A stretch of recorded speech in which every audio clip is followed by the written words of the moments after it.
Graça e paz do Senhor Jesus a todos. Estamos aqui hoje com 1 João capítulo 5, como eu costumo dizer, a nossa mini Bíblia.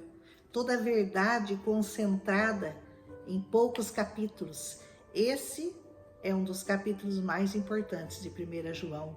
1 João 5, que vai finalizar as epístolas. A primeira epístola com 5 capítulos, esse traz uma mensagem muito importante, que se você entender e se você aceitar essa verdade, se você receber essa verdade no seu coração, você deu um grande passo para a eternidade. Diz assim essa palavra: todo aquele que crê que Jesus é o Cristo, ou seja, Jesus é o prometido, Jesus é o Messias, Jesus é o Verbo que se fez carne, Jesus é aquele que Deus está anunciando desde o início, desde Gênesis, que viria.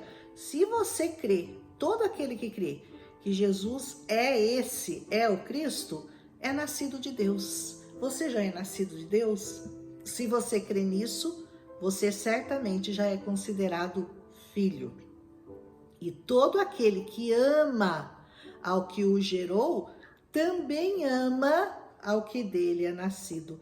Se você ama a Deus, você também ama o Senhor Jesus.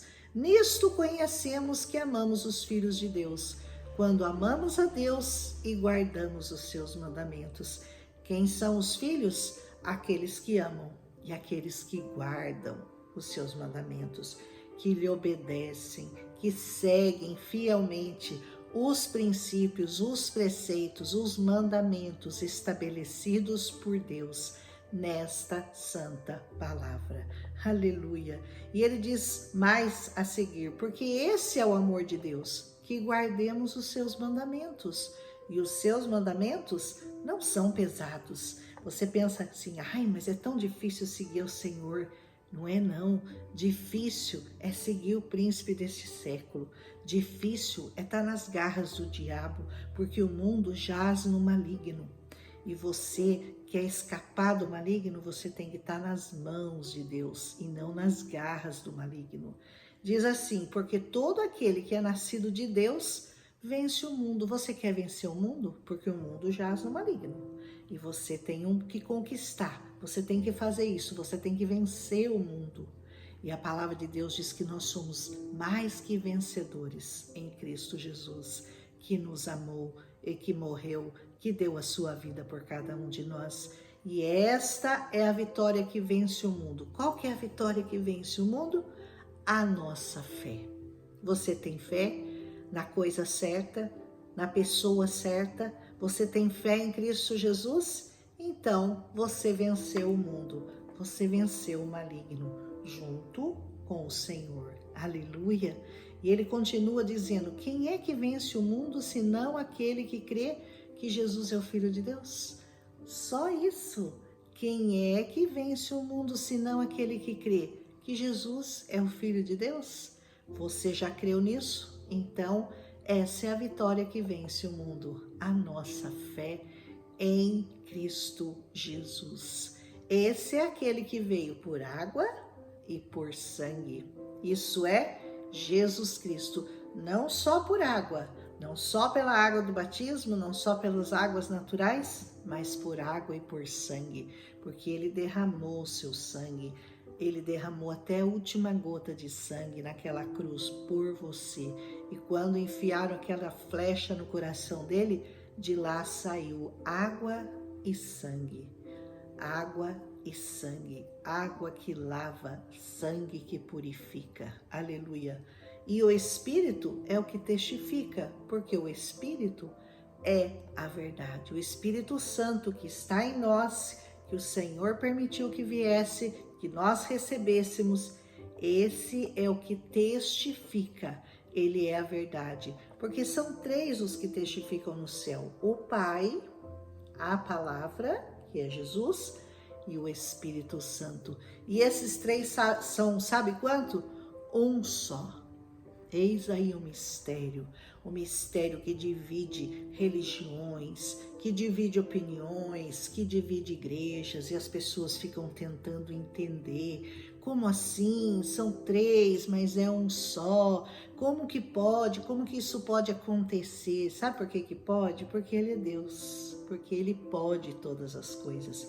E se Ele diz que o Pai, o Filho e o Espírito Santo são um só, é porque carregam a mesma verdade, eles têm as mesmas ideias, eles têm o mesmo poder, eles criaram todos, tudo que foi criado por eles, e eles são um só. Aleluia! Você precisa entender, e o Senhor precisa revelar esse mistério no seu coração, aleluia, que os 3 são apenas um, eles concordam num só. Amém. E continua essa palavra: se recebemos o testemunho dos homens, o testemunho de Deus é muito maior. Se você recebe testemunho que vem de homens, o de Deus com certeza é maior.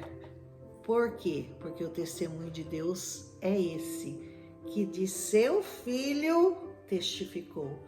O testemunho de Deus é dar testemunho do seu Filho. Quem crê no Filho, em si mesmo tem o testemunho. Você crê no Filho de Deus? Você crê em Jesus? Então você tem o testemunho. Você crê no testemunho que Deus deu. Não que os homens, Deus deu. Quem a Deus não crê, mentiroso o fez. Quem não crê nisso faz Deus mentiroso. Como o diabo lá em Gênesis disse para Eva, para enganá-la, que era mentira de Deus, que se ela comesse aquela fruta ela não morreria, a árvore do conhecimento do bem e do mal, ele chamou Deus de mentiroso pela primeira vez. Se você não crê no Filho de Deus, você está chamando Deus de mentiroso, como o diabo fez, porquanto não creu no testemunho que Deus deu de seu Filho. Não foi ninguém que deu esse testemunho do Filho, foi o próprio Deus que deu testemunho de seu Filho. Aleluia! Você devia glorificar a Deus por entender isso. E o testemunho é esse, que Deus nos deu a vida eterna. Você devia glorificar a Deus por isso. E essa vida está, sabe em quem? Em seu Filho. A vida eterna está depositada nas mãos de Jesus. Quem tem o Filho, tem a vida. Quem não tem o Filho de Deus, não tem a vida. Ou seja, quem não tem o Filho de Deus, não tem nada. Não tem nada, porque se não tem a vida, não tem nada. Então, você quer ter vida, você tem que crer no Filho de Deus, você tem que aceitá-lo. Essas coisas eu vos escrevi, diz o apóstolo João, aos que creem no nome do Filho de Deus, para que vocês saibam, aqueles que creem, saibam que vocês têm a vida eterna, e para que vocês creiam no nome do Filho de Deus. Ponto. Foi para isso que o evangelho inteirinho foi escrito, para que você creia no nome do Filho de Deus e para que você saiba que você tem a vida eterna nesse nome, no nome poderoso, precioso, maravilhoso, grandioso de Cristo Jesus. Aleluia. Continua então aqui, e essa é a confiança que nós temos nele, que se nós pedirmos alguma coisa segundo a sua vontade, você não pode pedir para Deus o que não é a vontade de Deus. Mas se você pede segundo a vontade dele, o que você pode pedir para Deus que é segundo a vontade dele? O que Deus quer te dar verdadeiramente? Casa, carro, dinheiro, ostentação? Não. Deus quer te dar sabedoria, Deus quer te dar fé, Deus quer te dar graça, Deus quer te dar tranquilidade, quer te dar paz. Tudo isso que você pode pedir a Deus, que é segundo a vontade dele, ele vai te ouvir. Agora, se você pede o marido da vizinha, ele não vai te dar, porque ele é contra a vontade dele. Você só pode pedir o que está dentro da vontade de Deus. E quando você aprende a conhecer o Senhor de verdade, quando você o conhece verdadeiramente, você para de desejar as coisas desse mundo e você passa a desejar as coisas do reino, e você para de pedir coisa pobre, pedir carro, pedir dinheiro, pedir comida, pedir coisas que vão passar, coisas que são passageiras, temporárias, coisas deste mundo. Esse mundo jaz no maligno, você já venceu o mundo, lembra? O que você começa então a pedir para Deus? Você começa a pedir coisas do alto, é céu na terra, céu na terra. Venha o teu reino, Senhor, venha o teu reino, estabelece o teu reino aqui na terra. Esse deve ser o maior pedido de todo aquele que conhece Jesus como seu único e suficiente Salvador. Aleluia! E ele continua, e essa é a confiança que nós temos nele, que se nós pedirmos qualquer coisa, ele vai te ouvir. É muito importante você ter essa confiança, saber que você é ouvido por Deus e você pede. E nós sabemos que ele nos ouve em tudo que nós pedimos. Nós sabemos que alcançamos as petições que fizemos. Se alguém vir seu irmão pecar, pecado que não é para a morte, ele orará e Deus dará a vida àqueles que não pecarem para a morte. Há pecado para a morte, e para esse eu não digo que orem. E ele deixa bem claro a blasfêmia contra o Espírito Santo, aquilo que o Espírito Santo realiza na vida das pessoas e que as pessoas negam que foi pelo Espírito Santo, esse pecado é para a morte. Ele não especifica quais são os pecados que são para a morte, mas um deles nós sabemos, a blasfêmia contra o Espírito Santo não será perdoada.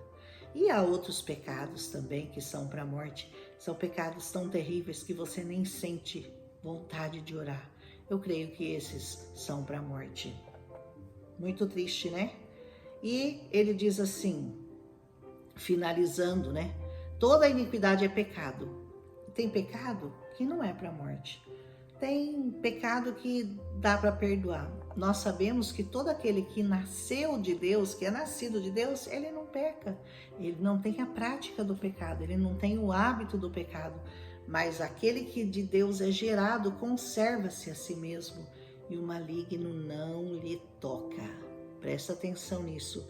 Se você foi gerado em Deus, gerado no Espírito Santo, o maligno não te toca. Então essa coisa de falar, eu tô assim porque o diabo é um derrotado.